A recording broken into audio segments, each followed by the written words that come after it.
Hello नमस्कार दोस्तों, आज मैं फिर से हाजिर हूं आपके लिए एक और बहुत ही इंफॉर्मेटिव वीडियो के साथ। और आज के हमारे वीडियो का टॉपिक है RBL bank loan against property या आरबीएल बैंक मॉर्गेज लोन। तो जैसा कि आप स्क्रीन पे देख पा रहे हैं, हम ऑलमोस्ट सभी प्राइवेट सेक्टर बैंक्स या पब्लिक सेक्टर बैंक्स, जिनको आप गवर्नमेंट सेक्टर बैंक भी कहते हैं, सबके लोन अगेंस्ट प्रॉपर्टी स्कीम्स पे ऑलरेडी वीडियोस बना चुके हैं। इसके अलावा लोन अगेंस्ट प्रॉपर्टी रेंटल्स, आप जो अपनी प्रॉपर्टी पे रेंट रिसीव करते हैं उस पर भी आप लोन ले सकते हैं। अगर आपके पास कोई वैलिड इनकम प्रूफ नहीं भी है तब भी आप अपनी प्रॉपर्टी पे जो भी रेंट रिसीव कर रहे हैं उसके अगेंस्ट भी आप लोन ले सकते हैं। उसके बाद loan, personal loan, pension loan, gold loan, commercial vehicle loan, personal vehicle loan, two wheelers, education loan. दोस्तों ऑलमोस्ट हर तरह के लोन स्कीम पे आपको हमारे चैनल पे अलग से प्लेलिस्ट मिल जाएगी, जो कि हम रेगुलर अपडेट करते रहते हैं।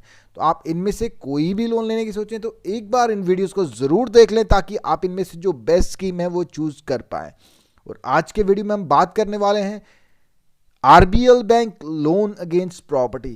तो आज मैं आपको बताऊंगा कि आरबीएल बैंक से आप लोन अगेंस्ट प्रॉपर्टी कैसे ले सकते हैं, क्या एलिजिबिलिटी क्राइटेरिया है, क्या क्या डॉक्यूमेंटेशन रहेगा, क्या आपको इंटरेस्ट रेट चार्ज किया जाएगा, इसके अलावा आपसे और क्या क्या चार्जेस लिए जाएंगे, क्या सिक्योरिटी है, क्या मार्जिन है और कंप्लीट प्रोसीजर क्या है। मैं हूं आपका दोस्त रोहित, स्वागत करता हूं आप सबका टेकी पंडित में, और जुड़े रहिए हमारे साथ और भी ऐसे इंफॉर्मेशनल वीडियोस के लिए। तो आइए स्टार्ट करते हैं आज का ये वीडियो।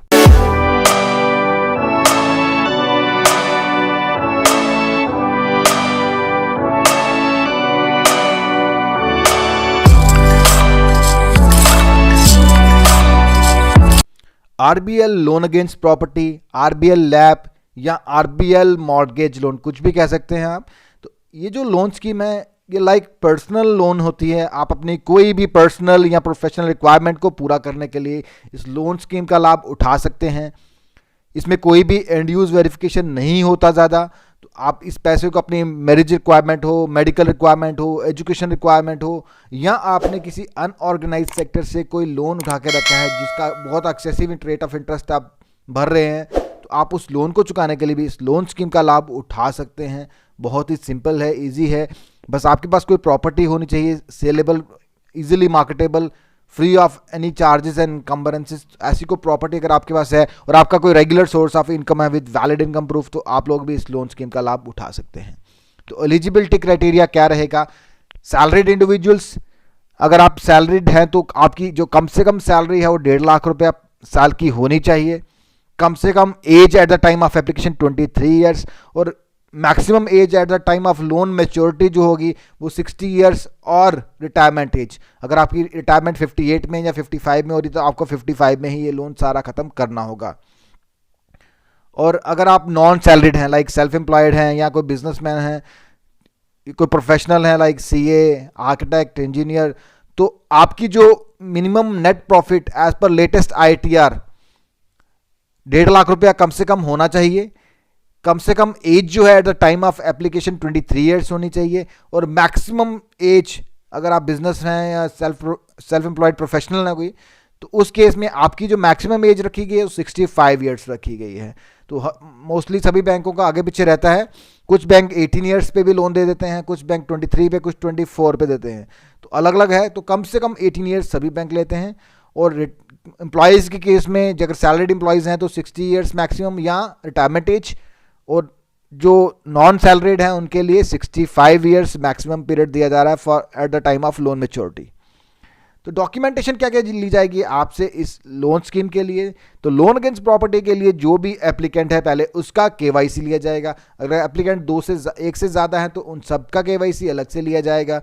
तो केवाईसी में आप दे सकते हैं एड्रेस प्रूफ, जैसे कि passport, piped gas connection bill, electricity bill, landline telephone bill, water connection bill. उसके बाद में आपको देना होगा आपका ID proof, PAN card, voter card, driving licence. और पैन कार्ड जो है, पैन कार्ड वो मैंडेटरी, इनमें से आप कुछ भी दे सकते हैं, लेकिन पैन कार्ड जो है वो मैंडेटरी है। पैन कार्ड से आपका सिबिल स्कोर जनरेट होगा और उसी से पता चलेगा कि आपके रीपेमेंट हिस्ट्री कैसी है। अगर आपने हिस्ट्री में कोई लोन लिया है तो उसकी कैसे रीपेमेंट की है, कोई डिफ़ॉल्ट किया है या कोई एडजस्ट किया है, जो भी होगा सब रिफ्लेक्ट हो जाएगा और उसी के बेसिस पे आपको लोन दिया जाएगा।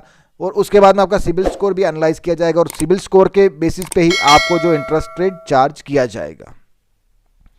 तो इसके बाद में आपको सैलरी स्लिप्स देनी होंगी।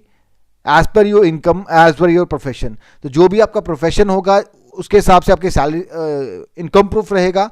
फॉर एग्जाम्पल अगर आप सैलरीड हैं तो लेटेस्ट जो 3 सैलरी स्लिप्स रहेंगी वही आपका इनकम प्रूफ रहेगा। उसके बाद में लेटेस्ट आईटीआर दे सकते हैं, या आप दे सकते हैं फॉर्म 16 अगर आप सैलरीड हैं।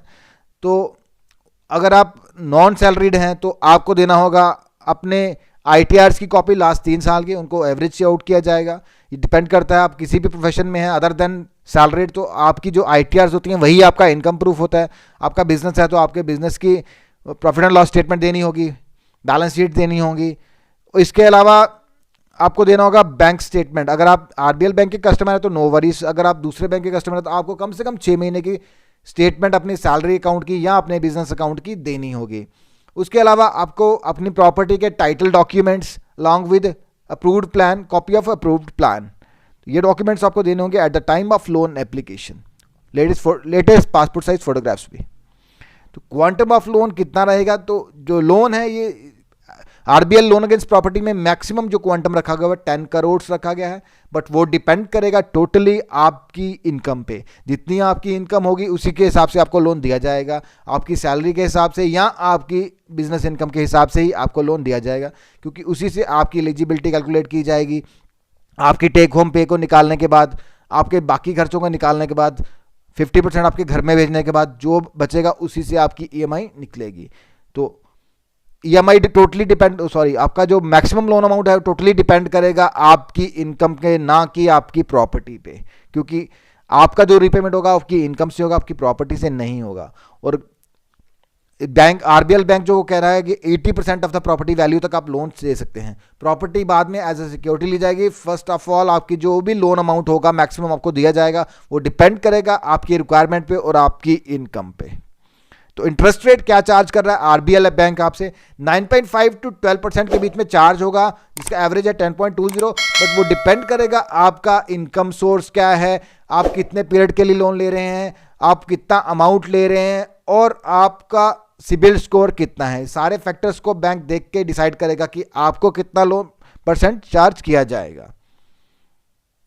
तो लोन रिपेमेंट पीरियड कितना है, लोन रिपेमेंट पीरियड मैक्सिमम जो है वो 180 मंथ्स आपको दिया जा रहा है। 180 मंथ्स यानी कि 12 ईयर्स का टाइम दिया जा रहा है इन इक्वेटेड ईएमआईज। तो आपको 12 ईयर्स का पीरियड मैक्सिमम दिया जा रहा है, आप चाहें तो इससे पहले भी पे कर सकते हैं। लोन सिक्योरिटी के लिए बैंक क्या करेगा, आपकी जो प्रॉपर्टी होगी चाहे वो रेजिडेंशियल हो, कमर्शियल हो, जिसके ऊपर कोई अदर चार्ज नहीं होगा, उसको बैंक मॉर्गेज करेगा, और आपकी टाइटल डीड्स ओरिजिनल तब तक बैंक के पास रहेंगी जब तक कि आप पूरा लोन रिपे नहीं कर देते। जब आप पूरा लोन रिपे कर देंगे आपकी टाइटल डीड्स सेफली आपको लौटा दी जाएंगी। और एक चीज़ और है, जो बैंक लोन अगेंस्ट प्रॉपर्टी में आपके जो प्रॉपर्टी लेते हैं वो रेजिडेंशियल या कमर्शियल होनी चाहिए। एग्रीकल्चरल प्रॉपर्टी पे बैंक लोन अगेंस्ट प्रॉपर्टी नहीं देते हैं। चार्जेस क्या क्या रहेंगे इस लोन स्कीम के लिए, 1.5% ऑफ द लोन अमाउंट, जो भी आपका लोन अमाउंट होगा उसका 1.5% होगा प्रोसेसिंग चार्जेस। एप्लीकेशन फीस जो रहेगी वो 6500 for Mumbai and 5000 for other locations.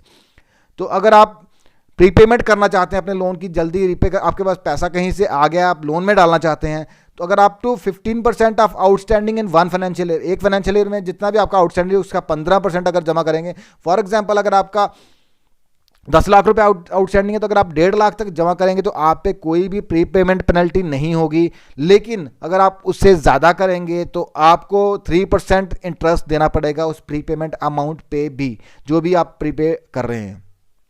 इसके अलावा अगर आपको लोन को फोरक्लोज कराना चाहते हैं, पहले ही बंद कराना चाहते हैं टाइम से, तो विदिन 12 मंथ्स करवाएंगे तो 5% तब भी आपको देना पड़ेगा, और अगर आप 12 मंथ्स के बाद कराएंगे तो 3% तब भी आपको देना पड़ेगा। तो ये जो प्री पेमेंट चार्जेस हैं, ये फोरक्लोजर चार्जेस हैं, मोस्टली पब्लिक सेक्टर बैंक, जिनको आप गवर्नमेंट सेक्टर बैंक भी कहते हैं, वो नहीं चार्ज करते हैं। ये सारे चार्जेस ऑलमोस्ट सभी प्राइवेट बैंक ही आपसे लेते हैं।